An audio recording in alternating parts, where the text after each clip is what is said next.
شیعہ یہ ظلم کرتے ہیں اور وہ کہتے ہیں کہ ابو بکر عمر خلافت کے لالچی تھے۔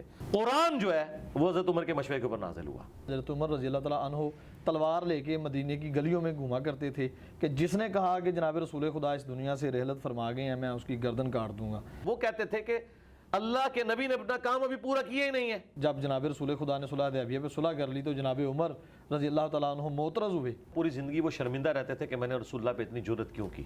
اعوذ باللہ من الشیطان الرجیم، بسم اللہ الرحمن الرحیم، واعتصموا بحبل اللہ جمیعا ولا تفرقوا۔ سب مل کر اللہ کی رسی کو مضبوطی سے تھامے رکھو اور فرقوں میں مت پڑو۔ فرقوں کی دکانیں بند، ڈیمیج ہیز بین ڈن۔ السلام علیکم ناظرین، ڈیجیٹل رنگ کے پلیٹ فارم سے شعیب حسن آپ سے مخاطب ہے۔ پچھلے کئی عرصے سے فرقہ واریت کا زور چلتا آ رہا تھا اور تمام لوگ اسی چیز پہ اٹے ہوئے تھے کہ ہمارے بڑے یہ کرتے رہے ہیں، ہم یہی کرتے رہیں گے۔ ایک فرقے سے نہیں، دو سے نہیں، جتنے بھی فرقے ہیں ان سے ٹکر لی۔ انجینئر محمد علی مرزا میرے ساتھ موجود ہیں۔ السلام علیکم جی وعلیکم السلام ورحمۃ اللہ وبرکاتہ۔ ولا حول ولا قوۃ الا باللہ، اللہم صلی علی محمد وعلی آل محمد۔ جی جناب، آپ کو ویلکم کہتے ہیں اپنی اکیڈمی کے اندر۔ اللہ کا نام لے کے شروع کریں انشاءاللہ۔ سب سے پہلے آپ کا بہت شکریہ، آپ نے وقت دیا۔ یہ کوئی 2 ماہ لگے ہمیں اس وقت کو حاصل کرنے کے لیے۔ تو آپ کا سلوگن ہے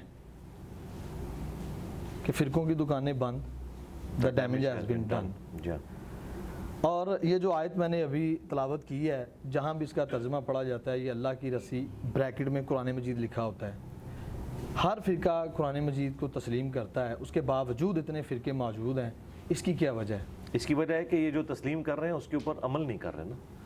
اور یہ جو آپ بریکٹ میں قرآن مجید کہتے ہیں نا، یہ صرف وہ لوگ لکھتے ہیں کہ جو واقعی قرآن کو اللہ کی رسی مانتے ہیں۔ سارے لوگ نہیں مانتے۔ آپ اگر بریلوی مکتب سے پوچھیں، ان کی تقریر علماء کی دیکھیں، وہ آپ کو بتا رہے ہوتے ہیں کہ رسی کے اندر کئی ایک چھوٹی رسیاں ہوتی ہیں اور وہ سارے بل مل کے ایک رسی تیار ہوتی ہے۔ تو ایک اللہ کی محبت کا بل ہے، ایک صحابہ کرام کی محبت کا بل ہے، ایک نبی الاسلام کی محبت کا، ایک اہل البیت کا، اور پھر بیچ میں اپنے بابا بھی داخل کر دیتے ہیں اور وہ کہتے ہیں یہ سارے مل کے اللہ کی رسی بناتے ہیں۔ قرآن کو کہاں ماننے کے لیے تیار ہے؟ یہ قرآن کی بات تو ہم نے آگے کی ہے کہ بھائی صحیح مسلم کے اندر جو غدیر خم کی حدیث ہے، قرآن اور اہل بیت 6225 سے لے کے 6228 تک 4 حدیث، اس میں کہا گیا ہے کہ قرآن اللہ کی رسی ہے، جو اسے پکڑے گا ہدایت پہ ہوگا، جو چھوڑ دے گا گمراہ ہو جائے گا۔ تم اللہ کی کتاب کو پکڑو، اپنا تعلق اس کے ساتھ مضبوط کرو۔ تو یہ قرآن کے اندر آیا۔ اصل میں ان کو دھوکہ لگا ہے اس ایک حدیث کی وجہ سے جسے علماء نے اپنے فرقے کو چمکانے کے لیے اور چندے بٹورنے کے لیے استعمال کیا، جو ابو داؤد کے اندر حدیث موجود ہے۔ ترمذی کے اندر جو روایت ہے مانا علی و اصحابی، وہ تو روایت کمزور ہے۔ ابو داؤد والی حدیث صحیح ہے کہ میری امت کے 72 فرقے جو ہے جہنم میں جائیں گے اور ایک گروہ جو ہے وہ حق پر ہوگا۔ اب ان کو یہ حدیث مل گئی تو انہوں نے کہا کہ ہم اپنے سوا سارے فرقوں کو جہنمی ڈکلیئر کریں اور اپنے فرقے کو وہ ناجیہ ڈکلیئر کریں۔ حالانکہ اس میں فرقے کو جنتی نہیں کہا گیا تھا، ایک گروہ۔ بخاری مسلم میں ہے کہ میری امت کا ایک گروہ قیامت تک حق پر قائم رہے گا۔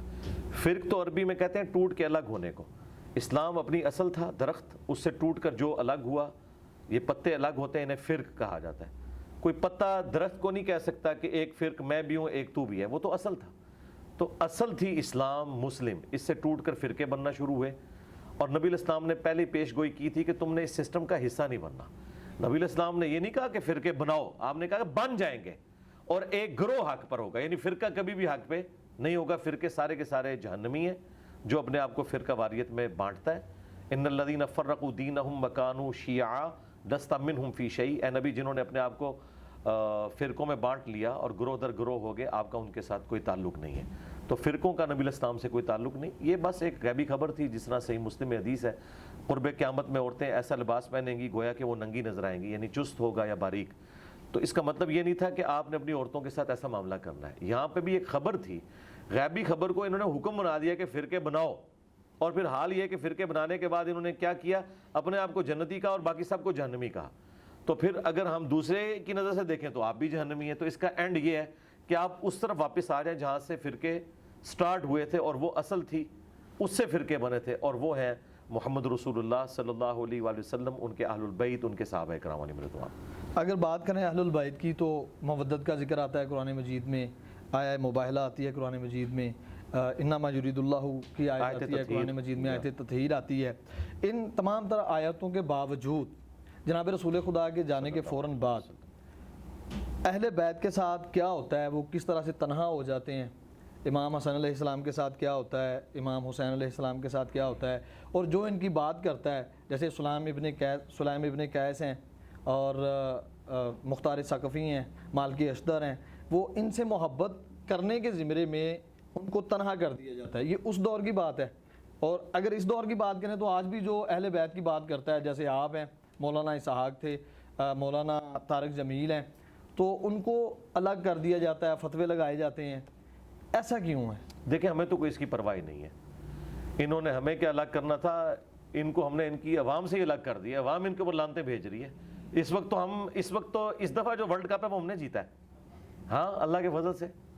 تو ہاں پرانے زمانوں میں آپ کہہ سکتے ہیں بظاہر دنیاوی طور پر اہل البیت کو وہ کامیابیاں نہیں ملی، دنیاوی طور پر آخرت کے پوائنٹ آف ویو سے تو وہ کامیاب ہے جو ملنی چاہیے تھی. لیکن اب تو یہ جو مبارک دور ہے اس کے اندر تو ہر طرف اہل البیت کا ہی ذکر ہے. اب رہ گیا یہ جو نبی الاسلام کی وفات کے بعد، تو یہ ہمیشہ ایسے ہوا ہے کہ جب مخلص ساتھی رخصت ہوتے ہیں نا تو ان کے رخصت ہونے کے بعد پھر ظاہر ہے کہ نا ہنجار نا خلف لوگ منظر عام کے اوپر آ جاتے ہیں. نبی الاسلام کے جو اپنے مخلص ساتھی تھے انہیں تو اہل بیت کی عظمت کا پتہ تھا اور اس لیے انہوں نے پورے پیشن کے ساتھ ان کا ساتھ دیا. ایک ثقیفہ بنی ساعدہ والا جو ایشو ہے وہ چونکہ at the end of the day mishandling کے باوجود اس کے اوپر سیدنا علی نے ایگری کر لیا، لہٰذا وہ تو چیپٹر ہو گیا کلوز. اس میں بھی جو امام بخاری ہیں وہ لکھتے ہیں کہ 6 ماہ بعد جناب امیر کو پتہ چلتا ہے کہ خلافت کا سلسلہ جو سارا یہ نہیں ان کو پتہ چل گیا تھا، انہوں نے بیعت نہیں کی تھی. امام بخاری نے یہ نقل کیا ہے، مسلم نے بھی، کہ 6 مہینے تک انہوں نے بیعت نہیں کی. اچھا، جناب امیر المومنین علی بن ابی طالب کو اس واقعے کی خبر نہ دینا یا خبر نہ ہونا، اس کے پیچھے کیا پس منظر ہے؟ اس کے پیچھے پس منظر سیدنا ابوبکر عمر نہیں ہے. وہ تو بیچارے بیٹھے ہوئے تھے میت کے اوپر، انہیں تو آ کے یہ خبر ملی ہے کہ ثقیفہ بنی ساعدہ میں سعد ابن عبادہ کو لوگ امیر چننے لگے ہیں. لہذا سب سے بڑا جو غالی شیعہ یہ ظلم کرتے ہیں اور وہ کہتے ہیں کہ ابوبکر عمر خلافت کے لالچی تھے. اگر یہ خلافت کے لالچی ہوتے تو یہ ثقیفہ بنی ساعدہ کی میٹنگ کال کرتے. میٹنگ تو انصار مدینہ نے کال کی ہوئی تھی جو خود شیعان علی تھے، تو سٹارٹ تو وہاں سے ہوا نا. اور وہ حضرت علی کو نہیں چن رہے تھے، سعد ابن عبادہ کو چن رہے تھے.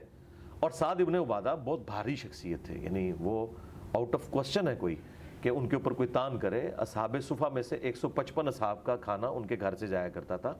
یہ 2 بندے ہیں جنہوں نے نبی الاسلام کو مدینے میں سپورٹ کیا ہے، سعد ابن معاذ جو اوس کے سردار تھے اور خزرج کے سعد ابن عبادہ. اگر یہ 2 بندے نہ ہوتے تو نبی الاسلام کی دعوت کو جو یہ عروج ملا ہے، جو اللہ تعالیٰ نے یعنی صحابہ کے ذریعے ہاتھ مضبوط کیے ہیں، تو یہ 2 بندے ہیں.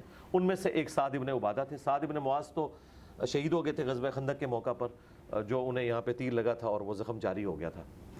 اور سعد ابن عبادہ انصار مدینہ میں سے تھے اور نبی الاسلام کے قریبی ساتھیوں میں سے تھے. تو وہ سمجھتے تھے انصار مدینہ کے نبی الاسلام کے جانے کے بعد چونکہ ہم نے نبی الاسلام کو سپورٹ کیا اور پھر ان کی جو ریزرویشنز تھی وہ جینون تھی. وہ یہ کہتے تھے کہ چونکہ مشرکین عرب جو تھے وہ آخری وقت تک رسول اللہ کے دشمن رہے صلی اللہ علیہ وسلم، اور فتح مکہ کی وجہ سے طلقاء وہ بنے. اب ان کے آنے والی نسلیں اپنے آباء و اجداد کا بدلہ ہم سے لیں گی، کیونکہ ہم انصار مدینہ وہ تھے جنہوں نے ان مشرکین عرب کے آباء و اجداد کو قتل کیا ہوا تھا. اور ان میں حضرت علی بھی تھے جو خود مہاجر تھے، لیکن کتنے بڑے بڑے قریش کے سردار حضرت علی کے ہاتھوں قتل ہوئے تھے غزوہ بدر میں، احد کے اندر، خندق کے اندر. تو انصار مدینہ کو یہ ڈر تھا. وہاں پہ آپ کو یہ روایتیں بھی بخاری مسلم میں ملیں گی کہ ایک امیر تم میں سے ہو، ایک ہم میں سے ہو. ہاں بالکل. تو لیکن امیر تو 2 ہو ہی نہیں سکتے، یہ تو بالکل اللاجیکل بات تھی نا. 2 امیر تو ہو ہی نہیں سکتے نا. یہ تو اللہ تعالیٰ نے دنیا میں نظام ہی ایسا نہیں بنایا. جب بھی کوئی جوائنٹ سسٹم بنتا ہے اس کا امیر ایک ہوتا ہے، خاندان میں امیر ایک ہوتا ہے، وہ مرد ہوتا ہے. الرجال قوامون علی النساء. خود اللہ نے اپنے بارے میں کہا ہے کہ اگر اللہ کے ساتھ کوئی اور الہ ہوتا تو یہ زمین و آسمان کا نظام درم برم ہو جاتا، سورۃ الانبیاء کے اندر. تو یہ تو ہو نہیں سکتا، لیڈر ایک ہی ہوتا ہے. نبی الاسلام کے ہمارے زمانے میں بھی تو ایک تھا نا، آپ نے اپنے ساتھ کسی کو شامل تو نہیں کیا لیڈرشپ کے اندر. یہ ہو نہیں سکتا، یہ ڈیمانڈ ان کی غلط تھی. البتہ جب ثقیفہ بنی ساعدہ کے اندر یہ میٹنگ کال کی اور سیدنا ابوبکر عمر کو بتایا گیا تو وہ تو اس نیت سے تو وہاں گئے نہیں تھے کہ کوئی بیعت ہوگی، لیکن قبائلی سسٹم تھا. آپ ان حالات و واقعات کو اگر دیکھیں جہاں پہ تلواریں نکل آئی ہیں اور جنگ و جدل والا معاملہ ہو گیا ہے، اس وقت وہ تلے ہوئے تھے کہ سعد ابن عبادہ کو ہم نے خلیفہ چننا ہے. تو وہاں پہ حضرت عمر کہتے ہیں میں نے اپنے دماغ میں ایک تقریر بنائی ہوئی تھی میں کروں گا، لیکن حضرت ابوبکر نے مجھے خاموش کروا دیا۔ ظاہر ہے حضرت ابوبکر یہ سمجھتے تھے یہ جذباتی ہیں، کوئی معاملہ مس ہینڈل نہ ہو جائے، لیکن وہ کہتے ہیں جو میں نے اپنے دماغ میں پوائنٹس سوچے تھے ان سے بہتر حضرت ابوبکر نے تقریر کی۔ انہوں نے کہا دیکھیں نبی علیہ السلام قریش میں سے تھے، لہٰذا آپ کا سکسیسر بھی قریش میں سے ہونا چاہیے، اور انصار مدینہ تم لوگ رسول اللہ کے ساتھ وزیر کی حیثیت سے تھے، تو جو بھی اب امیر چنا جائے تم وزیر کی حیثیت سے رہو، اللہ کے نبی تم سے راضی ہیں اور یہ سارے معاملات ہیں۔ اور چونکہ قریش کا قبیلہ ڈومیننٹ ہے، اوس اور خزرج کا وہ مقام نہیں تھا عرب کے اندر جو قریش کا تھا، اور قبائلی سسٹم میں نبی علیہ السلام کو صرف پیغمبر کے طور پر انہوں نے ایکسیپٹ نہیں کیا تھا عرب دنیا نے، بلکہ ایک قبیلے کے سردار کے طور پر بھی۔ اسی لیے آیا نا اذا جاء نصر اللہ والفتح ورأیت الناس يدخلون فی دین اللہ افواجا، وہ جو فوج در فوج لوگ دین میں داخل ہو رہے تھے وہ اس اعتبار سے ہو رہے تھے کہ قریش کے سردار کو غلبہ مل گیا بنو ہاشم میں سے اور ہم نے اس کی اطاعت اختیار کرنی۔ یہ پہلی دفعہ ہوا تھا کہ ایک قبیلہ اتنا ڈومیننٹ ہو گیا، ورنہ تو طوائف الملوک ہی تھی، اس کا فائدہ رومنز اور پرشینز اٹھاتے تھے، اور عرب کے لوگ جو زیادہ جنگجو تھے جن کے اندر زیادہ طاقت تھی، صرف ایک طوائف الملوکی تھی، یہ ایک جھنڈے کے نیچے جمع نہیں تھے، انہیں اپنی طاقت کا اندازہ نہیں تھا کہ اگر ہم اکٹھے ہو جائیں تو یہ رومنز پرشین تو شاہی کوئی نہیں ہے، اور وہ اللہ تعالیٰ نے نبی علیہ السلام کے ذریعے کیا، اور دیکھیں پھر کیسا انہوں نے الٹا، یہ اتنے طاقتور لوگ، ٹف مول کے عادی۔ اب یہ سارے کا سارا معاملہ جو تھا قریش کا غلبہ، اسی کی بنیاد کے اوپر آگے یہ ساری امپائر پھیلنی تھی۔ تو حضرت ابوبکر نے کہا کہ قریش کے علاوہ اگر کوئی اور سردار ہوا تو یہ تمہیں نہیں چنیں گے، مکہ والے نہیں۔ ظاہر ہے کہ خود قریش مکہ نے نہیں ماننا تھا کہ اوس اور خزرج کی کیا اوقات ہے۔ اچھا اب یہ ساری چیزیں ایک گراؤنڈ ریالٹیز ہیں۔ اب آپ لوگوں کو آیتیں حدیثیں نہیں سنا کے کہہ سکتے کہ جی وہ سب انسان اللہ کے نزدیک برابر ہے، یہ ساری چیزیں نہیں ہو سکتی۔ بہرحال اللہ تعالیٰ نے بنو ہاشم کو تو جان والوں پہ فضیلت دی ہے نا، بنو اسرائیل کو بھی دی، بنو اسماعیل کو بھی، تو قریش مکہ بنو اسماعیل تھے نا، اور ان میں بھی ایک ڈومیننٹ قبیلہ، نبی علیہ السلام کی ایک نسبت تو انہیں حاصل تھی، تو یہ جینون تھا۔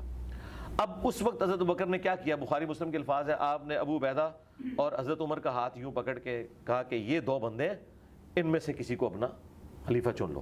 اچھا یہ اس وقت کرنا کیوں ضروری تھا؟ آپ کی نظر میں اور میری نظر میں تو یہ ہونا چاہیے تھا کہ اس وقت تھوڑا سا وقفہ لے لیا جاتا، نبی علیہ السلام کی تدفین سے فارغ ہو لیتے اور پھر ایک میٹنگ کال کے معاملات کرتے، لیکن یہ معاملہ اس طرف جانے والا نظر نہیں آ رہا تھا۔ اس وقت کی سچویشن کو وہی بہتر سمجھ سکتے ہیں، اور اس میں مجھ سے پکا لے لیں، امام حسن نے معاویہ ابن ابی سفیان کے ہاتھ پہ جو صلح کی ہے، ان کے اپنے ساتھیوں نے کہا کہ اس نے ہمیں ذلیل کروا دیا ہے، لیکن یہ تو امام حسن سمجھ سکتے ہیں، یا میں ان کے اس درد کو سمجھ سکتا ہوں کہ انہیں کس مجبوری میں صلح کرنی پڑی ہے۔ صلح ہی اس وقت بہتر آپشن تھی، ورنہ وہ تو 40,000 کا لشکر لے کے گئے تھے معاویہ سے لڑنے کے لیے، لیکن انہوں نے دیکھا کہ ان کے سردار خرید لیے گئے ہیں اور یہ معاملہ بگڑ جائے گا، تو انہوں نے کہا بھئی بہتر یہ ہے کہ اس معاملے کو میں یہاں پہ ٹھپ کر دوں۔ یہاں پہ تھوڑی یہ پورا مقدمہ ہے، وہ آپ اپنے پاس رکھیں، سوال اینڈ پہ کر لیجئے گا، میں مقدمہ کلیئر کر رہا ہوں، ورنہ ٹیمپو وہ ٹوٹ جائے گا۔ میں آپ کو بتا رہا ہوں کہ آج بیٹھ کے کوئی سچویشن کا اندازہ نہیں کر سکتا جب تک آپ زمانے میں ریورس جا کے وہ سارے حالات دیکھ نہ لیں۔ تو حضرت ابوبکر نے اس وقت یہ ریلائز کیا کہ بھائی اگر اس وقت کوئی ڈیسیجن نہ ہوا تو یہ تلپٹ ہو جائے گا، اور یہ انصار مدینہ کو چنیں گے اور ایک نئی گیم شروع ہو جائے گی، قریش مکہ میں ہی پھوٹ پڑ جائے گی۔ اب اس کا آخری حل یہ ہے کہ ان دو بڑے سرداروں میں سے ایک کو چن لیا جائے، اور انہوں نے کن بندوں کے نام پیش کیے؟ ابو عبیدہ ابن جراح، جن کو نبی علیہ السلام نے امین الامت کہا تھا، نجران کے جب عیسائی آئے، بخاری میں آئے، وہ مبالغہ تو نہیں ہو سکا تھا، مسلم میں آئے کہ مولا علی، حسن، حسین اور فاطمہ کو لے کے نبی علیہ السلام آئے، لیکن مبالغہ ہوا نہیں کیونکہ کرسچن ریڈی نہیں ہوئے، لیکن پھر انہوں نے کہا کہ اگر مبالغہ ہوا تو ہم مارے جائیں گے، اگر یہ جھوٹا نبی ہوا تو پھر ہمیں کوئی ڈر نہیں، تو آپ ہمارے ساتھ کوئی اپنا ایسا قریبی آدمی بھیجیں۔ تو آپ نے فرمایا میں امین الامت تمہاری طرف بھیجوں گا۔ پھر نبی علیہ السلام نے ابو عبیدہ ابن جراح کو بھیجا، تو حضرت ابوبکر نے وہ سوٹیبل پرسنالٹیز کے ہاتھ اس طریقے سے کھڑے کیے اور کہا ان میں سے چن لو، لیکن دونوں نے کہا کہ حضرت آپ کے ہوتے ہوئے ہم نہیں کریں گے، کیونکہ نبی علیہ السلام نے آپ کو مسلح پر کھڑا کیا تھا اور اس کی وجہ سے ہم آپ کو خلیفہ چنیں گے، اور چنا۔ انصار مدینہ بھی ایگری کر کے، سعد ابن عبادہ اکیلے رہ گئے، ان کے اپنے قبیلے کے لوگ اپنے سردار کو چھوڑ کے حضرت ابوبکر کے اوپر راضی ہو گئے۔ اس سے آپ کو اندازہ ہوگا کہ حضرت ابوبکر کی پرسنالٹی کتنی بڑی تھی، ادروائز وہ پورا قبیلہ چھوڑ دیتا، انہوں نے اپنے سردار کو چھوڑ کے حضرت ابوبکر کی بیعت کر لی۔ اس سے حضرت ابوبکر کی ڈومیننسی نظر آتی ہے، حالانکہ وہ کمزور آدمی تھے یار، بوڑھا آدمی تھا، ایک کوئی پہلوان نہیں تھا، کوئی آپ کو حدیثوں میں نہیں ملے گا کہ انہوں نے بدر میں اتنے بندے قتل کر دیے تھے تو وہ یہ تھے تو وہ تھے، نہیں، ان کی ایک بزرگی، نبی علیہ السلام کے ساتھ قربت، یار غار ہونا، یہ ساری چیزیں، پھر نبی علیہ السلام کے وہ سسر بھی اور ساری قربت، یہ ساری چیزوں کی وجہ سے ان کے اوپر ایگری کر گئے اور وہ بیعت ہو گئی اور پھر وہ سارا معاملہ ہوا۔ حضرت علی کو یہ کلک تھا کہ اس مشورے میں مجھے شامل کرنا چاہیے تھا. 6 مہینے انہوں نے بیعت نہیں کی.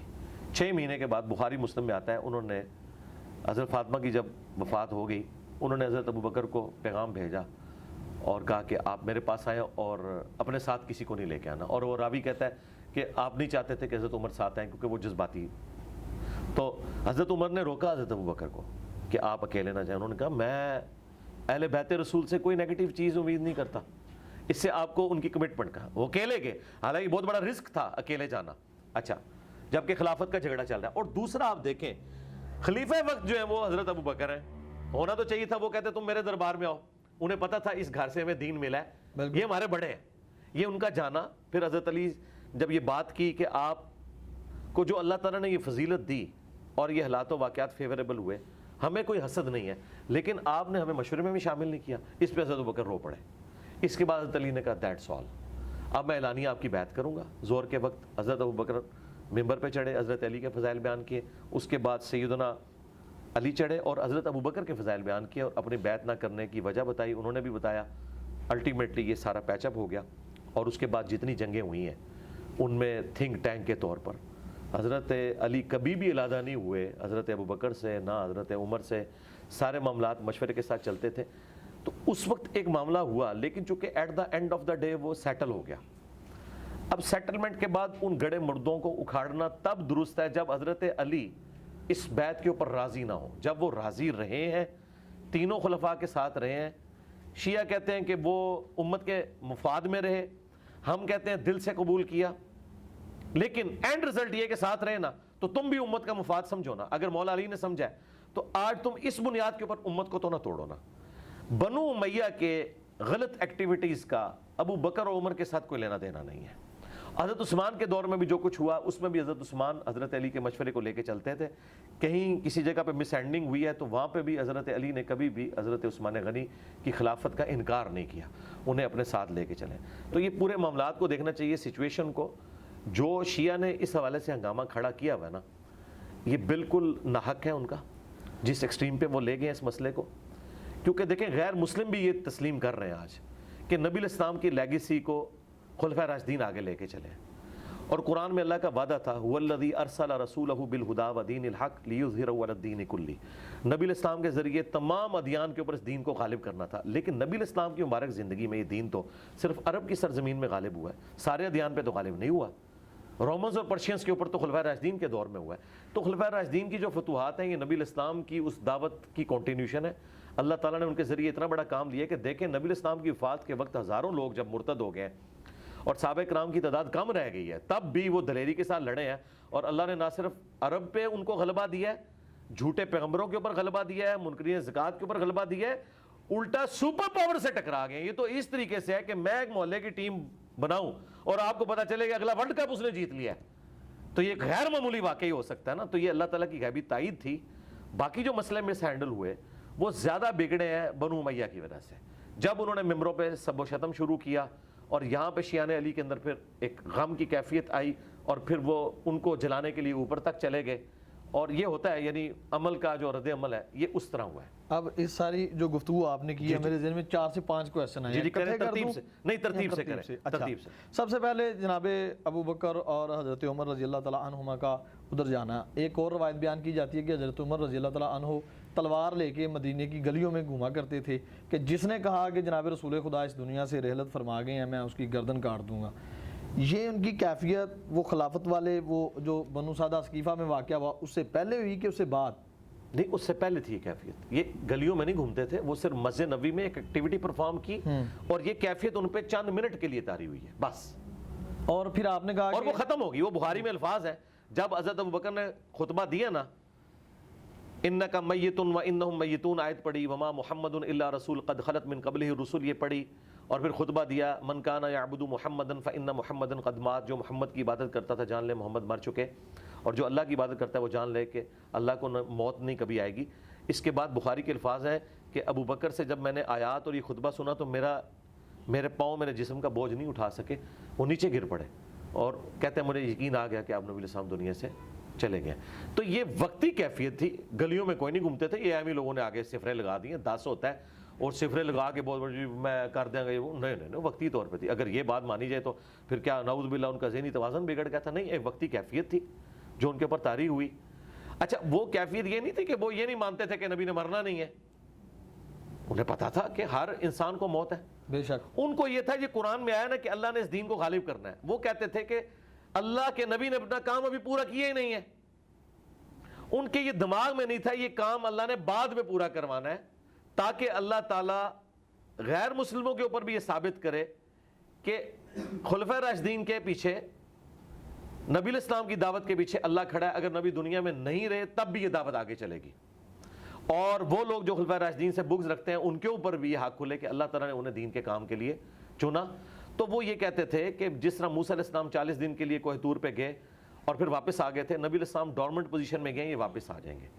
تو جب وہ آیات پڑھی حضرت ابوبکر نے, کیونکہ حضرت ابوبکر فزیکلی نبی علیہ السلام کی ڈیڈ باڈی جس نے چیک کی ہے نا صحابہ میں سے, وہ حضرت ابوبکر ہے.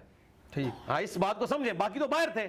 مطلب ایک بندے کی میت اندر رکھی ہے, افواہیں ہیں کہ فوت ہوا ہے یا زندہ ہے, اور ایک قریبی آدمی اس کا جو محرم ہے, کیونکہ حضرت عائشہ کے وہ والد تھے, وہ اندر گیا ہے, اس نے جا کے نبض چیک کی, کنفرم کیا نبی علیہ السلام فوت ہو گئے. بخاری کے الفاظ ہیں, ماتھے پہ بوسہ دیا اور کہا یا رسول اللہ ایک موت تو آپ کو آنی تھی, اب دوسری موت آپ کو نہیں آنی, اب آپ اللہ کی جنتوں میں ہیں. پھر جب آگے انہوں نے کنفرم کیا نا, تو اب باہر تو کوئی یعنی خدا نہ خواستہ ایک شخص کا والد فوت ہوتا ہے اور وہ باہر آ کے اناؤنسمنٹ کرتا ہے کہ بھائی میرے والد صاحب جو اتنے دنوں سے بیمار تھے وہ فوت ہو گئے ہیں.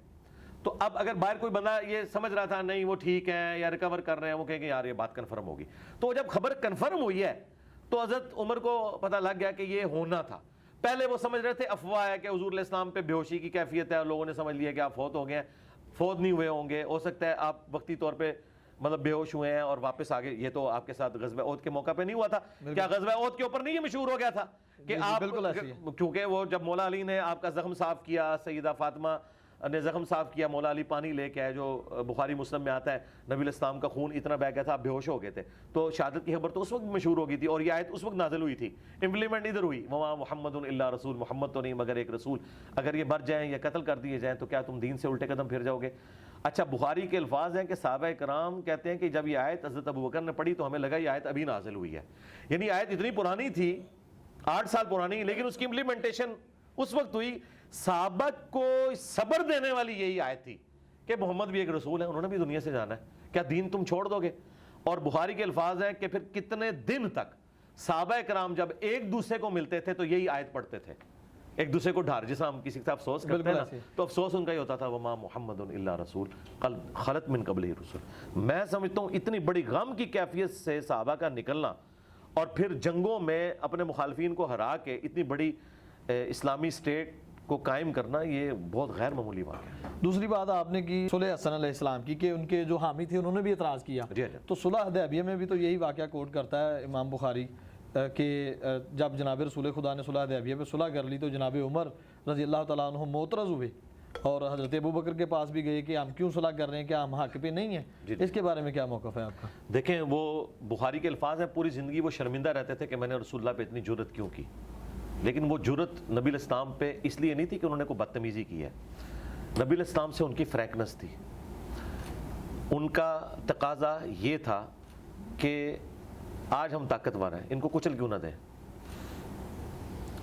صلح حسن ڈیفرنٹ ہے. صلح حسن کے کیس میں امام حسن کمزور تھے اور امیر شام طاقتور تھے, کیونکہ انہوں نے ان کے گورنر خرید لیے ہوئے تھے.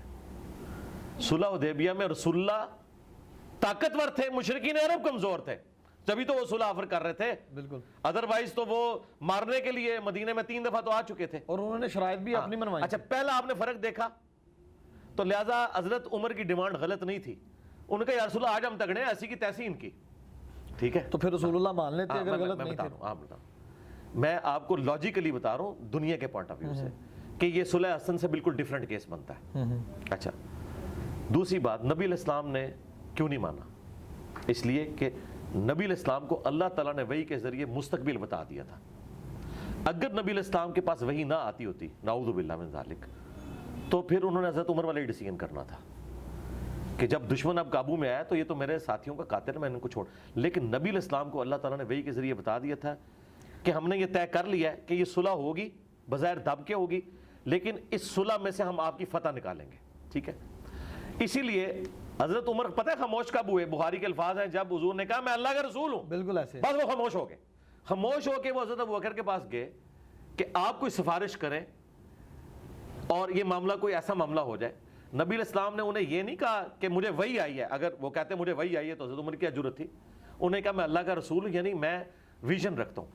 پھر حضرت ابوبکر نے اللہ کا رسول ہوں کا ترجمہ انہیں سمجھایا کہ بھائی وہ اللہ کے رسول ہیں, یہ وحی کے ساتھ ہو رہا ہوگا. پھر کہتے ہیں مجھے اپنی شرمندگی پہ پوری زندگی غم ہے کہ میں نے یہ جرت کیوں کی. میں کہتا ہوں کہ جو میری نیچر ہے نا, جو حضرت عمر نے کیا نا, میں بھی حضور کو اس وقت یہی کہتا کہ یا رسول اللہ منڈو انہوں ایسی تیسی. اور دیکھیں ابھی میں آپ کو اس میں ایک اور ثبوت دیتا ہوں. ایک اور جگہ تو حضرت عمر ٹھیک نکلا ہے, غزوہ بدر کے قیدیوں میں. اب آپ کیا کہیں گے؟ ہاں یہ تو قرآن میں آیا ہے. دیکھیں نا, میں آپ کو پھکا دے رہا ہوں, یہ پھکی سے بھی اگلی چیز ہے.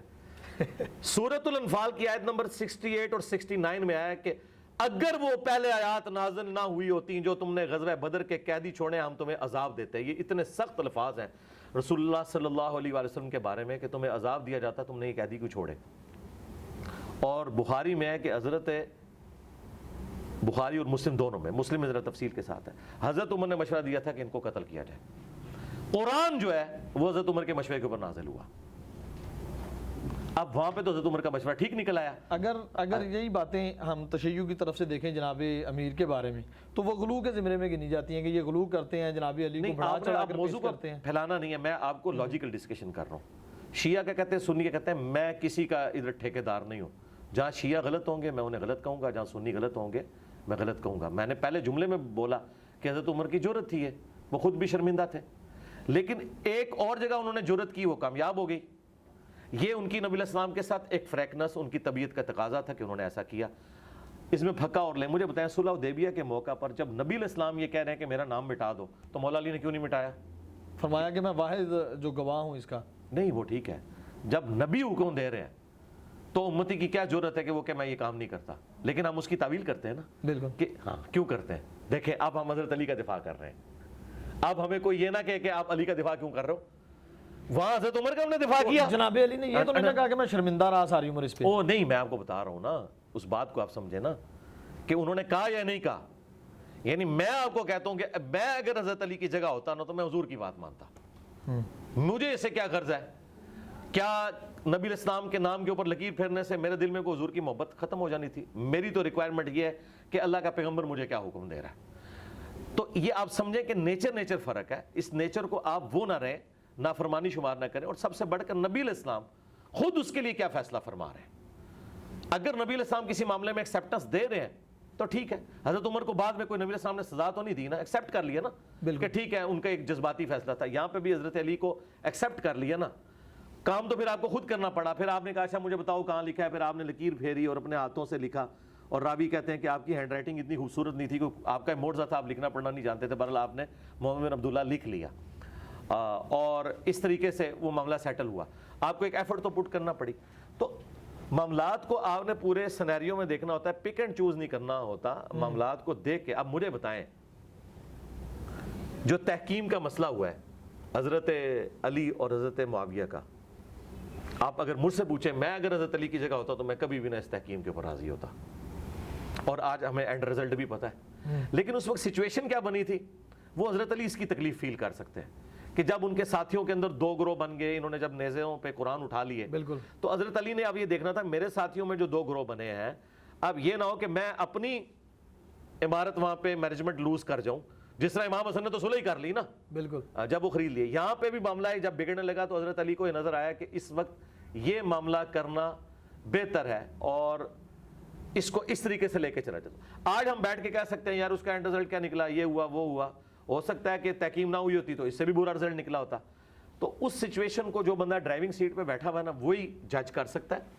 اور نبی کے علاوہ جو بھی ججمنٹ دیتا ہے نا, وہ صحیح بھی ہو سکتی ہے, غلط بھی ہو سکتی ہے. حضرت علی کی جو ایکسٹراڈنری کوالٹیز ہیں, ان کی کمپیٹنسیز ہیں, اور اتنا بڑا پیریڈ آپ کو مل جاتا, ٹھیک ہے. لیکن یہ تو سوچنے کا ایک پہلو ہے نا. دوسرا پہلو یہ کہ بنو امیہ تو ہے, پتہ نہیں سازشیں کر کے, جس طرح حضرت عمر فاروق قتل ہو گئے مغیرہ ابن شعبہ کے غلام کے ہاتھوں, ہو سکتا ہے حضرت علی کو وہ چوتھے دن ہی مار دیتے. یہ بھی تو ہو سکتا تھا نا, یہ تو اللہ کو پتا نا کہ کیا ہونے والا تھا. ہاں, اور پھر دوسری بات, نبی علیہ السلام نے حضرت علی کو بتایا تھا کہ تم نے میری ڈیوٹی پوری کرنی ہے, میں نے کافروں کے خلاف جنگ کی تھی, تم نے مسلمانوں کے خلاف کرنی ہے, اور امت کو بتانا ہے کہ مسلمانوں کے ساتھ ڈیل کیسے کرنا ہے. جب مسلمانوں سے جنگ ہوگی تو ان کی عورتیں لونڈیاں نہیں بنائی جائیں گی. ٹھیک ہے, یہ ساری کی ساری مسلمانوں کی آپس کی جو جنگ جو قرآن میں ہے, جب مسلمانوں کا گروہ باغی ہو ان سے قتال کرو, یہ سارے احکامات ہم نے مولا علی سے سیکھے ہیں. جنگ جمل صفین نہروان نہ ہوتی تو امت کو نہیں پتا تھا کہ مسلمان کی جب مسلمان سے جنگ ہو تو آپ نے کیا اس میں سے نکالنا ہے. ٹھیک ہے, ابھی تک جتنی جنگیں ہو رہی تھیں وہ ایکسٹریم ہو رہی تھیں, یعنی کفر کے لیول تک. منکرین زکوٰۃ بھی اگرچہ مسلمان تھے, لیکن جب انہوں نے زکوٰۃ کی اس فرضیت کا انکار کیا تو ایک کفر تو انہوں نے کر دیا جس کی وجہ سے صحابہ کرام کو یہ کرنا پڑا. تو حضرت علی کی ڈیوٹی نبی السلام نے جب لگائی تھی اسی وقت انہوں نے وہ کام کرنا تھا. تو میرا خیال ہے جنگ جمل صفین کی جو پیش گوئیاں ہیں اہل سنت کی کتابوں میں اور شیعہ کی کتابوں میں, یہ خود ثبوت ہے کہ حضرت علی کو چوتھا خلیفہ ہی ہونا چاہیے تھا, کیونکہ اسی زمانے میں وہ جنگیں آئی ہیں نا, پہلے خلیفہ کے زمانے میں تو نہیں آئی ہیں. تو میرے خیال ہے یہ سارے کا سارا سسٹم فٹ ان بیٹھتا ہے. لیکن آپ دیکھیں صحیح بخاری میں ایک حدیث ہے 6830, حضرت عمر نے اپنے آخری حج کے دوران, آپ کو منی میں کسی نے آ کے بتایا کہ لوگ کہہ رہے ہیں کہ جب عمر مر جائے گا تو ہم فلاں شخص کو اپنا خلیفہ چن لیں گے. تو حضرت عمر کو اتنا غصہ آیا, انہوں نے کہا میں آج یہیں پہ ایک خطبہ دوں گا کہ مسلمانوں کے مشورے کے بغیر یہ خلیفہ چن رہے ہیں. تو عبد الرحمن بن عوف نے کہا کہ حضرت آپ نا یہاں ایسا نہ کریں, ساروں تک یہ بات نہیں پہنچی ہوئی, آپ مدینے جا کے خطبہ دیں. پھر مدینے جا کے انہوں نے خطبہ دیا, اور عبداللہ ابن عباس کہتے ہیں کہ میرا گھٹنا ممبر کے ساتھ لگا ہوا تھا, اور میں ساتھیوں کو کہہ رہا تھا آج حضرت عمر نے بڑی سخت گفتگو کرنی ہے, اور یہ ان کا آخری خطبہ تھا حضرت عمر کا. تو انہوں نے کہا کہ دیکھو یہ لوگ مشورہ کر رہے ہیں اور پلی لے رہے ہیں حضرت ابو بکر کی خلافت کی, کہ حضرت ابو بکر کو بھی تو اچانک خلیفہ چن لیا گیا تھا مسلمانوں کے مشورے کے بغیر. حضرت عمر نے خود مانا ہے. دیکھیں کہتا ہے دلیر بندہ جو ہے کتنا, جو میں پنجابی میں حضرت عمر کے لیے اپنے لیے بات کرتا ہوں, منہ پھٹ ہوتا ہے. ٹھیک ہے, حالانکہ حضرت ابو بکر کی وجہ سے حضرت عمر خلیفہ بنے ہوئے تھے, لیکن انہوں نے کوئی آر محسوس, ان کا یہ بات ٹھیک ہے کہ حضرت ابو بکر کی خلافت ایک کیٹاسٹرافک کنڈیشن میں ہو گئی تھی. اب ابو بکر کی خلافت کو مستقبل میں کوئی شخص دلیل نہ بنائے کہ وہ مسلمانوں کے مشورے کے بغیر کسی کو خلیفہ چنے, ورنہ اس کا انجام قتل و غارت ہوگا. حضرت عمر خود مان رہے ہیں کہ حضرت ابو بکر کی جو خلافت ہوئی ہے نا, اس سے بہتر طریقے سے ہو سکتی تھی, لیکن اس کو کوئی پلی لے کے یہ نہ کہہ کہ جی حضرت ابو بکر بھی چند بندوں نے بنا لیا تھا, نہ اس طرح نہیں, مسلمانوں کا مشورہ. پھر دوسرے انہوں نے کہا کہ حضرت ابو بکر کی پرسنالٹی بھی اتنی بڑی تھی کہ اللہ تعالیٰ نے امت کو ان پہ متفق بھی کر دیا اس زمانے میں. یہ تو بعد میں پھر یہ آج آپ کو جو رافضیت اور ناسبیت نظر آ رہی ہے تو بعد میں ہوئی ہے نا, اس زمانے میں تو سارے کٹھے ہی تھے نا, بالکل ایسے سارے کٹھے ہی تھے, یہ تو بعد میں بنے ہیں نا. تو اس وقت تو حضرت عمر کی بات ٹھیک تھی نا, حضرت عمر کوئی 15ویں صدی میں تو بیٹھ کے نہیں کہہ رہے نا. آج تو ہم کہتے ہیں دو فرقے مان گئے ان جنگوں کی وجہ سے, لیکن اس زمانے میں تو سارے کٹھے ہی تھے نا. تو انہوں نے کہا آندہ کوئی ایسا کام نہ کرے. تو لہٰذا ہم یہ سمجھتے ہیں کہ حضرت علی کی خلافت جس سے اسٹیبلش ہوئی ہے مشورے کے ساتھ, حضرت علی نے تو خلافت لینے سے انکار کر دیا تھا. انہوں نے کہا یا تو انصاف ہوگا یا گوشہ نشینی میں اختیار کروں گا. اور لوگوں نے کہا نہیں انصاف, تو ان کو پتہ ہی نہیں تھا کہ انصاف کا مطلب کیا ہے. انصاف کا مطلب یہ ہے کہ انہوں نے کہا حضرت عثمان کے سارے گورنر فارغ, جن کی وجہ سے رعایا ان کے خلاف ہوئی, اور وہ کر بھی دیے تھے, جب کر دیے نا. ہاں, وہ یہ تو نہیں ان کو پتا تھا کہ وہ اتنا ہارڈ لائنر ہو جائے گا. مطلب یہ تو اسی طریقے سے آپ میرے جیسے بندے کو آرمی چیف یا پرائم منسٹر کی پوسٹ پہ بٹھا دیں تو پھر آپ دیکھیں میں کروں گا کیا. لوگ تو مطلب وہ بھول جائیں گے پھر کہ میری تو ایک اپنی نیچر ہے. تو وہ حضرت علی کے بارے میں ایکسپیکٹ کر رہے تھے کہ بھئی حضرت علی کوئی ان درمیان کر, لیکن وہ تو بڑے ہارڈ لائنر تھے. اس وقت انہوں نے کہہ دیا کہ ٹھیک ہے جی حضرت, ان کا پھر لو پھر پہلا ڈیسیژن ہے پہلے ہی چھکا مار دیتا. اچھا, جناب ابو بکر کا خلیفہ منتخب ہونا, اس کے بعد جناب عمر کو وہ ڈائریکٹ سلیکٹ کرتے ہیں؟ نہیں, ڈائریکٹ نہیں سلیکٹ کیا, یہ بالکل جھوٹ ہے. اچھا, ہاں یہ بالکل جھوٹ ہے. مشورہ ہوا جی, مشورہ ہوا ہے. کتنے دن تک مشورہ رہا ہے. حضرت ابو بکر اچانک فوت نہیں ہوئے, بیمار ہوئے ہیں. انہوں نے جب مشورہ لیا نا تو حضرت ابو بکر نے جس طریقے سے عرب کی سرزمین میں اتنے بڑے فتنوں کو ختم کیا اور پھر رومنز اور پرشینز کی طرف فوجیں بھیج دی. یہ ویسے بڑا تاریخ میں پبلک میں جھوٹ مشہور کیا ہوا ہے لوگوں نے, اہل علم کے نزدیک تو ان کو پتا ہے. یہ جو فتوحات کا سلسلہ یہ حضرت ابو بکر کے دور میں شروع ہوا ہے. اچھا, آدھی پرشین امپائر تو گر چکی تھی, خالد نے ولید کو فرنٹ پہ حضرت ابو بکر نہیں رکھا ہوا تھا. تو حضرت عمر کا جب دور آیا تو اس وقت آپ سمجھیں کہ وہ جس طرح ہم T20 میچ میں کہتے ہیں کہ آدھا سکور ہو چکا ہوا تھا, حالات فیوریبل تھے, ایک اچھی پارٹنرشپ بن چکی تھی, اور پھر آگے وہ آگے لے کے چلے. تو حضرت بکر صدیق کی اتنی جو ٹاپ کی مینجمنٹ اور ان کی پھر ایک نرمی طبیعت میں، اس کی وجہ سے سب نے یہی مشورہ دیا کہ حضرت آپ نے 2 سال میں اتنی خیر خواہی ہمارے ساتھ کی ہے، تو آپ سے بہتر کون سمجھ سکتا ہے کہ ہمارے لیے کون فیوریبل ہے؟ کیونکہ ان کی نیت میں بھی کوئی شک نہیں، ان کی پرفارمنس بھی لوگوں کے سامنے ہے، نبی علیہ السلام سے قربت بھی. آج کے ابو بکر کو نہ دیکھیں، آج کے ابو بکر کو تو کنٹروورشل بنا دیا نا اس زمانے کے ابو بکر کو. اچھا، تو لوگوں نے، تو حضرت ابو بکر نے کہا کہ ٹھیک ہے، پھر میں جب کسی کو نامزد کروں گا نا، پھر تم نے اختلاف نہیں کرنا. پھر انہوں نے اپنے قریبی لوگوں سے مشورہ کیا. کون کون شامل تھا اس مشورے ان میں حضرت علی شامل ہیں، ابو عبیدہ ابن جرح شامل ہیں، عبد الرحمن بن عوف شامل ہیں. یہ سب لوگ بڑے بڑے لوگ، اور یہ بڑے بڑے جو لوگ ہیں قبیلوں کے سردار ہیں. مطلب آج والا صاحب تو نہیں کہ ووٹنگ ہو، اس زمانے میں تو قبائلی سسٹم میں صرف حضرت علی سے پوچھ لیا، بنو ہاشم سے کوئی ضرورت نہیں پوچھنے کی، علی ان کے ہیڈ ہیں، وہ فیصلہ کر دیں گے. بڑے سرداروں سے پوچھا، انصار کے بڑے لوگوں سے پوچھا کہ میں جب میرے پہ چھوڑا ہے تو میں تو عمر کو بنانا چاہتا ہوں. تو سب نے کہا کہ اگر آپ سمجھتے ہیں تو ٹھیک ہے بنا دیں. چند ایک لوگوں نے کہا کہ ان کی طبیعت کی سختی ہے. ہاں، تو حضرت ابو بکر نے کہا کہ جب وہ خلیفہ بنیں گے نا تو ان کی سختی ایڈریس ہو جائے گی. ان کی سختی اس وجہ سے تھی کہ میں نرم تھا، جب یہ سارا وزن ان کو اٹھانا پڑے گا نا تو وہ پھر آپ نے دیکھا ہے کہ انہوں نے کیا سختی کی ہے. سختی یہ کی ہے کہ انہوں نے آرام نہ کھایا نہ کھانے دیا. باقی تو معاملات مجھے بتائیں، بھرے مجمع میں لوگوں نے سوال پوچھ لیا آپ نے کرتا کہاں سے سلوایا، حضرت عمر کی طبیعت تھی یہ سننے والی، سنا، سب کچھ برداشت کیا. جب حکومت آئی ہے تو سب کچھ برداشت کیا ہے. ہاں، اللہ کے احکامات میں وہ سخت رہے ہیں. دیکھ لیں اپنے کسی بیٹے کو کسی پوسٹ کے اوپر نہیں لگایا. دیکھیں نا، کسی بندے کے کنڈکٹ سے نظر آتا ہے نا، چٹائی سے آغاز ہوا ہے، چٹائی پہ اختتام ہوا ہے، تو سسٹم سے کچھ حاصل نہیں کیا. دیکھیں دنیا میں انسان کچھ کرتا ہے، کس چیز کے لیے کرتا ہے نا، اپنی اولاد کے لیے کچھ چھوڑ کے مرتا ہے. کوئی جداد یا پوسٹ کچھ بھی نہیں کیا.